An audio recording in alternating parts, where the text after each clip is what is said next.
स्वागत है आप सभी को। आज हम पढ़ेंगे ज्योग्राफी के द्वितीयक क्रिया के बारे में।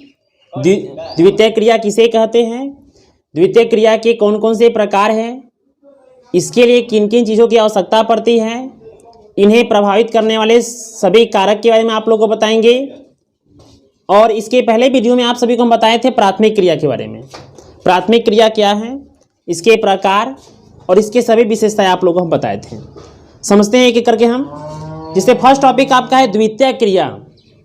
द्वितीयक क्रिया किसे कहते हैं, द्वितीयक क्रिया क्या है, तो इसका डिफिनीशन होगा वैसी क्रिया जिसमें प्राकृतिक संसाधन का प्रत्यक्ष उपयोग न कर उसे दूसरे मूल्यवान वस्तु में परिवर्तित कर देना ही परिवर्तित कर उसका उपयोग करना ही द्वितीयक क्रिया कहलाता है। इसके पहले वीडियो में आप लोगों को बताए थे हम आर्थिक क्रिया के बारे में। आर्थिक क्रिया किसे कहते हैं, तो वैसी क्रिया जिससे व्यक्ति को आय की प्राप्ति होती है उसे आर्थिक क्रिया कहते हैं। क्योंकि आर्थिक शब्द जो है अर्थ से बना है और अर्थ का मतलब होता है रुपया और पैसा। तो वैसी क्रिया जिससे व्यक्ति को आय की प्राप्ति होती है उसे आर्थिक क्रिया कहते हैं। आर्थिक क्रिया को मुख्य रूप से जो है ऐसे 3 प्रकार बताए गए हैं, ऐसे फिर 4 भी हैं। फर्स्ट है आपका प्राथमिक क्रिया, तो दूसरा आपका है द्वितीयक क्रिया और तीसरा आपका है तृतीयक क्रिया, चौथा आपका चतुर्थ क्रिया है। तो प्राथमिक क्रिया किसे कहते हैं, तो वैसी क्रिया जिसके अंतर्गत कृषि, पशुपालन, मत्स्य पालन इत्यादि आते हैं उसे हम प्राथमिक क्रिया कहते हैं। या इसका एक और डेफिनेशन बनेगा वैसी क्रिया जिसके अंतर्गत प्राकृतिक संसाधनों का उपयोग प्रत्यक्ष रूप में किए जाते हैं तो उसे हम प्राथमिक क्रिया कहते हैं। अब समझते हैं द्वितीयक क्रिया के बारे में। तो वैसी क्रिया जिसमें प्राकृतिक संसाधन का उपयोग तो होता है पर प्रत्यक्ष रूप में नहीं होता है। वैसी क्रिया जिसमें प्राकृतिक संसाधन का प्रत्यक्ष उपयोग न कर उसे दूसरे मूल्यवान वस्तु में परिवर्तित कर दिया जाता है तो उसे हम द्वितीयक क्रिया कहते हैं। अब समझते हैं विनिर्माण। विनिर्माण क्या है, तो विनिर्माण का शाब्दिक अर्थ होता है हाथ से बनाना। विनिर्माण का शाब्दिक अर्थ क्या होता है, हाथ से बनाना। तो इसका डेफिनेशन है वैसी प्रक्रिया जिसके द्वारा कच्चे माल को, जितने भी कच्चे पदार्थ है सभी कच्चे पदार्थ को जब मूल्यवान वस्तु के रूप में जब हम बदल देते हैं, मूल्यवान वस्तु के रूप में जब उसे परिवर्तित कर देते हैं तो उसे हम विनिर्माण कहते हैं। जैसे गेहूं से आटा बनाना, मिट्टी से आप बहुत सारे बर्तन बनाते हैं तो एक विनिर्माण प्रक्रिया है। नेक्स्ट टॉपिक आपका है यंत्रीकरण। क्या है, यंत्र शब्द जो है यंत्र से ही बना है यंत्रीकरण। मशीन का एक दूसरा रूप कह सकते हैं यंत्रीकरण है। तो किसी कार्य को पूर्ण करने के लिए, किसी कार्य को पूरा करने के लिए मशीनों या यंत्रों का उपयोग करना ही यंत्रीकरण कहलाता है। जब आप किसी चीज़ का उत्पादन करना चाहते हैं या जब या कोई आप कार्य करना चाहते हैं और उस कार्य को करने के लिए या किसी वस्तु के उत्पादन के लिए जब आप यंत्र का प्रयोग करते हैं, मशीन का प्रयोग करते हैं तो उस प्रक्रिया को हम यंत्रीकरण कहते हैं। फिर समझिए कि जब आप कोई कार्य करने के लिए जब आप यंत्र या मशीन का प्रयोग करते हैं तो उसे हम क्या कहेंगे, यंत्रीकरण कहेंगे। नेक्स्ट टॉपिक आपका है उद्योग या के स्थानीयकरण को प्रभावित करने वाले कारक। अब जितने भी उद्योग कल कारखाने हैं उसे कौन कौन से चीज़ है जो इफेक्ट करता है, प्रभावित करता है, जिसके कारण उद्योग सक्सेस नहीं होते हैं या कल कारखाने की स्थापना नहीं हो सकते हैं। ये कौन कौन से चीज़ हैं जिसके बिना उद्योग कल कारखाने नहीं चल सकते हैं, तो समझते हैं। फर्स्ट टॉपिक आपका है बाजार की अभिगम्यता।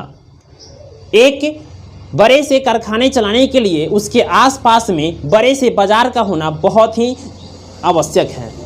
दूसरा आपका है कच्चे माल की प्राप्ति।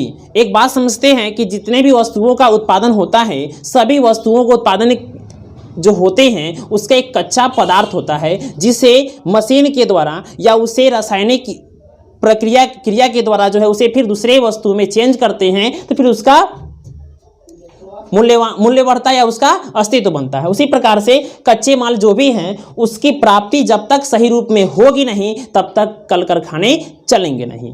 तो पहला बाजार की अभिगम्यता, बाजार बड़े होनी चाहिए। दूसरा आपका है कच्चे माल की प्राप्ति। कच्चे माल की प्राप्ति के द्वारा ही बड़े बड़े कारखाने जो चल सकते। जैसे आप बात करते हैं चीनी का उद्योग। चीनी उद्योग जो है, चीनी उद्योग के लिए आपको एक चाहिए ईख का खेती। जब तक ईख की प्राप्ति नहीं होगी तब तक चीनी उद्योग चल नहीं सकते हैं। दूसरा आपका है श्रम आपूर्ति तक अभिगम। श्रम का मतलब होता है मजदूर। अब एक बात बताएंगे, जितने भी कारखाने हैं सभी में बहुत सारे लेबर कार्य करते हैं, तो उस कार्य को पूरा करने के लिए बहुत सारे मजदूरों की आवश्यकता पड़ती है, तो श्रम की आपूर्ति होना चाहिए। नेक्स्ट आपका है परिवहन एवं संचार की। परिवहन का मतलब यातायात का साधन। अब एक बात बताएंगे कि कृषि से जो कच्चे माल प्राप्त हुए, उस कृषि से कच्चे माल को कल कारखाने तक पहुंचाने के लिए परिवहन की आवश्यकता पड़ती है। फिर उस कल कारखाने में उत्पादित वस्तुओं को बाजार तक पहुंचाने के लिए फिर परिवहन की आवश्यकता पड़ती है। तो परिवहन के बिना कल उद्योग नहीं संभव है। उसके बिना संचार। अब समझते हैं संचार क्या है जी। संचार भी आपका बहुत ही ज़्यादा भूमिका निभाती है कल कारखाने में। अब होता क्या है कि जो कार्य आप 1 घंटे में कर सकते हैं वो कार्य आप 1 मिनट में कर लेते हैं संचार के माध्यम से। जैसे आपको किसी चीज़ की इन्फॉर्मेशन किसी को देना है तो आप संचार के माध्यम से करते हैं। जैसे मोबाइल है, टेलीविज़न है, टेलीफोन है, न्यूज़ है, इसके माध्यम से आप बहुत सारी जानकारियाँ प्राप्त करते रहते हैं। या आप हो सकता है किसी वस्तु का जो है मूल्य बढ़ा, आप तुरंत जो है आप संचार के माध्यम से उसकी जानकारी प्राप्त कर लेते हैं। तो ये सभी जो है उद्योग के लिए बहुत आवश्यक है। नेक्स्ट आपका जलवायु, क्लाइमेट भी बहुत ज़्यादा इफेक्ट करता है। नेक्स्ट आपका भूमि है, भूमि भी। अब एक बात, एक कारखाने खोलने के लिए पर्याप्त रूप में जो है भूमि का आवश्यकता पड़ता है। अब भूमि यदि नहीं प्राप्त हो, नहीं मिले, तो आप बड़े से कारखाने स्थापित नहीं कर सकते हैं। भूमि बहुत ज़्यादा हेल्प करती है। जल, दुनिया में कोई ऐसा चीज़ नहीं जो बिना जल का बने हो। प्रत्येक चीज़ के उत्पादन के लिए जल की आवश्यकता पड़ती है। तो ये सभी चीज़ जो है जो उद्योग को प्रभावित करता है। नेक्स्ट आपका है आकार के आधार पर उद्योग के प्रकार। तो आकार के आधार पर जो है उद्योग के 3 प्रकार हैं। एक आपका कुटीर उद्योग या गृह उद्योग। कुटीर मतलब छोटा, गृह मतलब घर होता है। अब जी वैसा उद्योग जो घर में ही किए जाते हो, वैसा उद्योग जो घर के सदस्यों के द्वारा ही पूर्ण रूप से किए जाते हो, समझते हैं। वैसे उद्योग जो परिवार के सदस्यों के द्वारा आंशिक कार्य के रूप में किए जाते हैं तो उसे हम कुटीर उद्योग कहते हैं। इसमें बड़े बड़े मशीनों की आवश्यकता नहीं पड़ती है, ज़्यादा पूंजी की आवश्यकता नहीं पड़ती है, ज़्यादा मजदूर की भी आवश्यकता नहीं पड़ती है। ये उद्योग जो हैं कम पैसे में घर में ही घर के सदस्यों के द्वारा किए जाते हैं, तो वैसे उद्योग को हम कुटीर उद्योग या गृह उद्योग कहते हैं। नेक्स्ट आपका है लघु उद्योग। क्या है लघु उद्योग से आप क्या समझते हैं? तो वैसे उद्योग जो स्थानीय कच्चे माल अर्ध कुशल श्रमिक यंत्रों के द्वारा चलाए जाते हैं तो उसे हम लघु उद्योग कहते हैं। यानी ये कुटीर उद्योग से थोड़ा सा ज़्यादा विस्तार रूप में ये किए जाते हैं। इसके लिए जो है स्थानीय मतलब कि नज़दीक, स्थानीय का मतलब होता है नज़दीकी क्षेत्र से कच्चे माल प्राप्त किए जाते हैं। फिर अर्ध कुशल, ज़्यादा कुशल श्रमिक भी नहीं है तो चल सकता है, थोड़े जानकार भी है तो इसमें आ सकते हैं। अर्ध कुशल श्रमिक यंत्रों के द्वारा किए जाने वाले उद्योग को हम लघु उद्योग कहते हैं। नेक्स्ट आपका है बृहद उद्योग मतलब बड़े पैमाने वाले उद्योग, जिसके लिए कुशल श्रमिक अधिक पूंजी की आवश्यकता पड़ती है। तो वैसे उद्योग जिसमें विभिन्न प्रकार के कच्चे माल की आवश्यकता पड़ती है, वैसे उद्योग जो विभिन्न प्रकार के कच्चे माल कुशल श्रमिक बहुत ही कुशल होना चाहिए हर कार्य को करने के लिए। विकसित तकनीक, सिंपल तकनीक के दौरान विकसित तकनीक होना चाहिए। बड़े बड़े मशीन, बड़े बड़े संचार, परिवहन की सुविधा सही रूप में होना चाहिए। बिजली की आवश्यकता पड़ती है, बड़े बड़े मशीनों की आवश्यकता पड़ती है। तो विकसित तकनीक तथा अधिक पूंजी की आवश्यकता पड़ती है। तो वैसे उद्योग को हम बृहद उद्योग कहते हैं। नेक्स्ट आपका है, तो ये ऐसे उद्योग कहाँ पर है? तो अमेरिका, ब्रिटेन ऐसे बड़े देशों में जो है ऐसे उद्योग ज़्यादा मिलते हैं। अब समझते हैं कच्चे माल के आधार पर उद्योग के प्रकार। कच्चे माल, एक बात समझते हैं, कच्चे माल जो है क्या जी? कच्चे माल जैसे कृषि से जो प्राप्त होते हैं सभी कच्चे माल है। खनिज के रूप में जो हम भूमि के अंदर से जो प्राप्त होते हैं वो भी एक कच्चे माल है। तो ये सभी के आधार पर उद्योग के भी प्रकार है जो समझते हैं हम लोग। समझते हैं एक नेक्स्ट आपका है कच्चे माल के आधार पर उद्योग के प्रकार। तो फर्स्ट टॉपिक इसका है कृषि पर आधारित। कृषि पर आधारित उद्योग। कृषि यानी वैसे उद्योग जिसके कच्चे माल कृषि से प्राप्त होते हैं या कृषि से प्राप्त कच्चे माल का उपयोग कर हम जब किसी वस्तु का उत्पादन करते हैं तो उसे हम कृषि आधारित उद्योग कहते हैं। कृषि से प्राप्त कच्चे माल का उपयोग कर, कृषि से प्राप्त कच्चे माल का उपयोग कर हम जब वस्तुओं का उत्पादन करते हैं तो उसे हम कृषि आधारित उद्योग कहते हैं। जैसे आप चीनी उद्योग की बात करते हैं, चीनी उद्योग के लिए आपको किस चीज की आवश्यकता पड़ेगी? तो गन्ना की। तो चीनी उद्योग का कच्चा माल क्या हो गया? तो गन्ना। तब गन्ना जो है आपका कच्चा माल है जो किससे प्राप्त होते हैं? तो कृषि से। तो चीनी उद्योग कैसा उद्योग है? तो कृषि पर आधारित उद्योग है। नेक्स्ट आपका चाय क्या है, कॉफी है, ये सभी आपको एक बात ध्यान रखिए कि सबसे पहले चाय का प्रचलन जो है चीन में हुआ था। तो आपसे सवाल पूछेगा कि चाय की खेती सबसे पहले कहाँ पर शुरुआत हुई? तो चीन में हुई थी। या चाय की कृषि या चाय की खेती का प्रचलन सबसे पहले किस देश में हुआ? तो चीन में हुआ था। उसके बाद सभी देशों में फैलना शुरू हो गया। कॉफी है, ये सभी आपका कृषि पर आधारित उद्योग है। नेक्स्ट आपका है खनिज पर आधारित उद्योग। खनिज पर आधारित उद्योग समझते हैं, वैसे उद्योग जिसमें कच्चे माल के रूप में खनिजों का प्रयोग किया जाता है। जिसमें कच्चे माल के रूप में, वैसे उद्योग जो खनिजों को उपयोग करते हैं कच्चे माल के रूप में, फिर उसके बाद वस्तुओं का उत्पादन करते हैं तो उसे हम खनिज पर आधारित उद्योग कहते हैं। जैसे आप लौह उद्योग देखते हैं, जितने भी अभी आप मशीन देख रहे हैं सभी आपके क्या है? तो खनिज पर आधारित उद्योग है। अभी हर व्यक्ति के पास लोहा है, हर घर में लोहा है, हर व्यक्ति जो है लोहा से बना हुआ वस्तु का प्रयोग करता है। तो वो सभी क्या है? खनिज पर आधारित उद्योग है जहाँ पर ये सभी बनते हैं। ऐसे इस युग को हम लौह युग भी कहते हैं। नेक्स्ट आपका अलौह युग, जो लोहा नहीं है, जैसे तांबा हो गया, पीतल हो गया, एल्युमिनियम हो गया, ये भी आपका जो है क्या है? खनिज पर आधारित उद्योग ही है। अब समझते हैं रसायन पर आधारित उद्योग।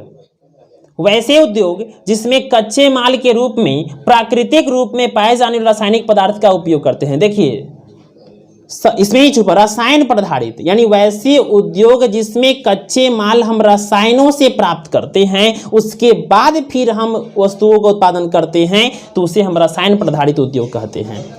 वैसे उद्योग जिसमें कच्चे माल के रूप में क्या चीज का यूज करते हैं हम? तो प्राकृतिक रूप में पाए जाने वाले, नेचुरल रूप में हम जब उसे प्राप्त करते हैं और फिर उसका उपयोग करके हम जब पदार्थों का, वस्तुओं का जब हम निर्माण करते हैं तो उसे हम रसायन पर आधारित उद्योग कहते हैं। जैसे नमक उद्योग, नमक हम लोग बड़े बड़े समुद्रों से प्राप्त करते हैं, वो क्या है? प्राकृतिक संसाधन है। फिर उसे प्राप्त करके हम फिर उसे उद्योग में लाते हैं, फिर उसका सफाई करते हैं, फिर उसका मार्केट में उसको भेजते हैं। तो क्या है? रसायन पर आधारित उद्योग है। पोटास उद्योग, तो ऐसे उद्योग जो है आपके रसायन पर आधारित उद्योग के अंतर्गत आते हैं। नेक्स्ट है वनों पर आधारित। वनों यानी वन मतलब जंगल, लकड़ी से जुड़ा हुआ। वैसे उद्योग जिसमें वनों से प्राप्त, वन से, जंगल से प्राप्त हम कच्चे माल जो है, वनों से प्राप्त कच्चे माल को हम जब यूज करते हैं, उपयोग करते हैं, तब वस्तुओं को उत्पादन करते हैं तो उसे हम वनों पर आधारित उद्योग कहते हैं। फिर समझिए वैसे उद्योग जिसमें वनों से प्राप्त कच्चे माल, वैसे उद्योग जिसमें वनों से प्राप्त कच्चे माल के रूप में हम उपयोग करते हैं, के रूप में उपयोग करते हैं तो उसे हम वन पर आधारित उद्योग कहते हैं। जैसे आप फर्नीचर बनाते हैं, टेबल कुर्सी सभी क्या है? वनों पर आधारित है। वन से जंगल से लकड़ी प्राप्त करते हैं, फिर उससे हम बहुत सारी फर्नीचर, बेंच, टेबल सभी बनाते हैं। तो सभी क्या है? वनों पर आधारित उद्योग है। कागज भी आपका, कागज जो है आपका एक सवई घास से बनता है। घास है जो वन से प्राप्त होता है। तो कौन सी घास है जिससे कागज बनता है? तो सवई घास से बनता है। आपसे क्वेश्चन पूछता है कि कागज किस घास से बनती है? तो सवई। एक और सवाल है, सबसे पहले कागज का आविष्कार किस देश में हुआ था? तो चीन में हुआ था। यानी चीन में जो है कागज का क्या है? आविष्कारक है। यानी सबसे पहले कागज का आविष्कार किस देश में हुआ? तो चीन में हुआ था। अब समझते हैं पशु पर आधारित उद्योग। क्या है जी? तो वैसे उद्योग जिसमें कच्चे माल पशुओं से प्राप्त कर उसका उपयोग करते हैं।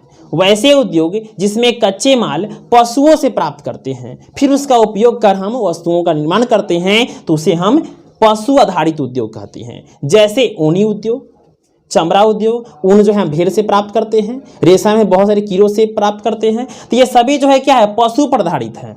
चमड़ा उद्योग है जिससे बहुत सारी चीजें बनाई जाती हैं, तो ये सभी उद्योग जो है पशु पर आधारित है। अब समझते हैं स्वामित्व के आधार पर, अधिकार के आधार पर जो है उद्योग के प्रकार। तो फर्स्ट आपका है सार्वजनिक क्षेत्र के उद्योग। आप समझ गए कि कच्चे माल के आधार पर उद्योग के पांचों प्रकार समझ गए। अब समझ रहे हैं स्वामित्व के आधार पर उद्योग के प्रकार। तो स्वामित्व के आधार पर उद्योग के 3 प्रकार हैं। एक आपका सार्वजनिक क्षेत्र के उद्योग, तो वैसे उद्योग जिसका स्वामित्व सरकार के अधीन होते हैं, सरकार के द्वारा चलाए जाते हैं, तो ऐसे उद्योग को हम सार्वजनिक क्षेत्र के उद्योग कहते हैं। नेक्स्ट आपका है निजी उद्योग। निजी का मतलब होता है अपना। वैसे उद्योग जो किसी निजी व्यक्ति के द्वारा चलाए जाते हैं या किसी निश्चित व्यक्ति के द्वारा चलाए जाते हैं, तो वैसे उद्योग को हम निजी उद्योग कहते हैं। नेक्स्ट आपका है संयुक्त क्षेत्र के उद्योग। तो वैसे उद्योग जिसका संचालन व्यक्ति और सरकार, कोई निजी व्यक्ति भी है और सरकार दोनों के द्वारा चलाए जाते हैं, दोनों मिलकर करते हैं, यानी प्राइवेट सेक्टर भी है और सरकारी सेक्टर भी है, यानी अर्ध सरकारी इसको बोलते हैं। तो आपका संयुक्त क्षेत्र के उद्योग के अंतर्गत आते हैं। तो आप लोग समझे इस तरह से बहुत सारे क्वेश्चन, जैसे द्वितीय क्रिया क्या है, उसके बाद समझे विनिर्माण क्या है, उसके बाद समझे यांत्रिकरण से आप क्या समझते हैं, फिर उद्योग के आधार पर उद्योग को प्रभावित करने वाले कारक कौन कौन से हैं, आकार के आधार पर उद्योग के प्रकार, कच्चे माल के आधार पर उद्योग के प्रकार 5, उसके बाद समझे आप सभी स्वामित्व के आधार पर उद्योग के प्रकार। तो ये सभी क्वेश्चन आप लोग बना लेंगे, ऑब्जेक्टिव एंड सब्जेक्टिव दोनों बनेगा आपसे। इसमें ऑब्जेक्टिव जो है आपके जितने भी एग्जाम्पल है पूछेगा आपसे नमक उद्योग एक कैसा उद्योग है, तो नमक एक आपका रसायन पर आधारित उद्योग है। या पूछेगा आपसे कि कच्चे माल के आधार पर उद्योग के मुख्यतः कितने प्रकार है, तो 5 प्रकार है। या उद्योग या स्थानीयकरण को प्रभावित करने वाले कारक कौन कौन से हैं, तो आप लिख सकते हैं सब्जेक्ट रूप में ऐसे। या पूछेगा कि विनिर्माण का शाब्दिक अर्थ क्या होता है, तो विनिर्माण का शाब्दिक अर्थ होता है हाथ से बनाना या वस्तुओं का उत्पादन करना। इस प्रकार से बहुत सारे क्वेश्चन बनेंगे जो आप लोग बना लेंगे। और इसके पिछले वीडियो में आप लोगों को बताए थे हम प्राथमिक क्रिया करें, जो आप लोग उसे भी अपना देख करके कर लीजिए कंप्लीट। और इस प्रकार से सभी क्वेश्चन को आप लोगों को हल होते रहेगा। आप लोगों का जो भी समस्या है, जिस सब्जेक्ट में आप लोग को प्रॉब्लम है, आप भेजिए, उसे आप लोग को सॉल्व कर देंगे।